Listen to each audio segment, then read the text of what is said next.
Thursday nights are always splendid, especially for those who love music to the core, as Alliance Francaise de Blantyre hosts Sounds of Malawi acoustic sessions.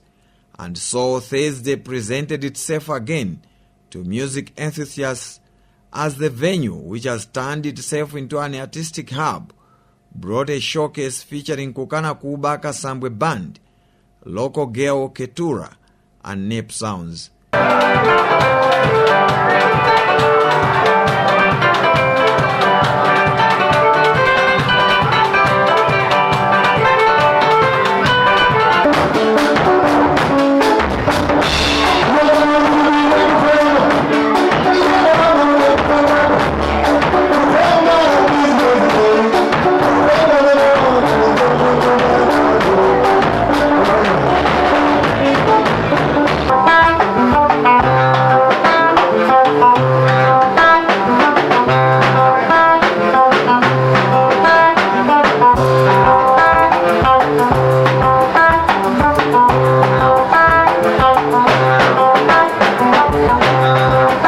The audience was impressive, and it included artists such as Eric Paliani. Kukana Kubaka Sambwe Band, which last year made its first trip to United States of America, USA, where they recorded an album at Masmoka Studios with veteran producer Harlan Steinberger, were the first to hit the stage. Equipped with their local instruments, the Ndirande Township-based band laid the footing for the showcase with their authentic sounds, kicking off their set with a track that talks about the beauty of Malawi, imploring people from other countries to visit the warm heart of Africa.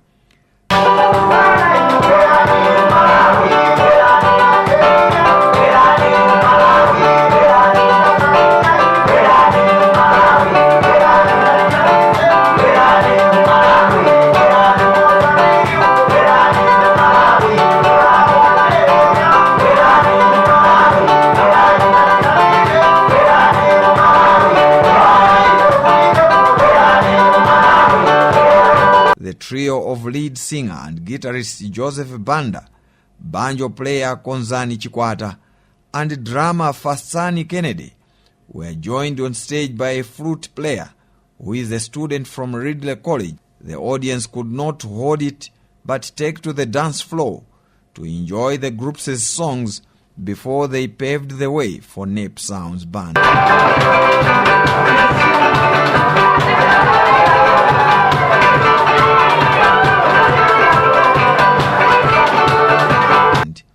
Nep Sounds Band continued from where Kukana Kubaka Sambwe Band had left off, entertaining the audience with covers from artists such as Atoti Manje.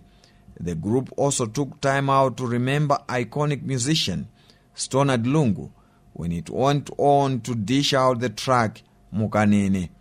Lungu was an artist who was so poetic in his songs, and in Mukanene he tells it all that life will come to an end no matter what.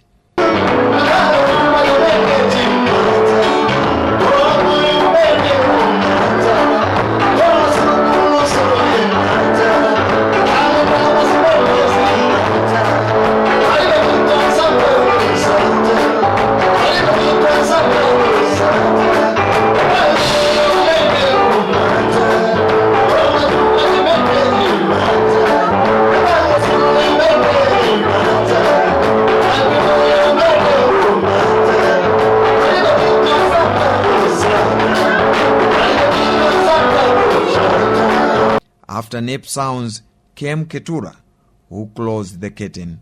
Ketura, who indicated that people should look out for her new songs soon, also said the stage offered them an opportunity to network.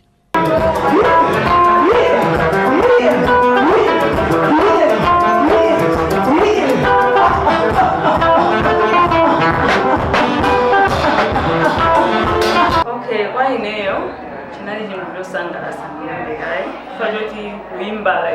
Live performance and Ubanga share stage emotes and many Ubanga so share the same music that I do. So chanting Babatari. Sindi udi nyimbo zinazo sitingasangalale tadapangashare komano mumaziwa anthu mukakumana wanthu oti ndi pachibale zimakhala zinthu zotani zosangalasa and ndamvaso makamaka ineyo kuyambira ndili mwana ndimamvera nyimbo za Kasambwe Band. Alliance Francaise de Blantyre director Luc Deschamps, who is also French honorary consul to Malawi, said the showcase was special and that it was part of the surprise packages they have lined up this year.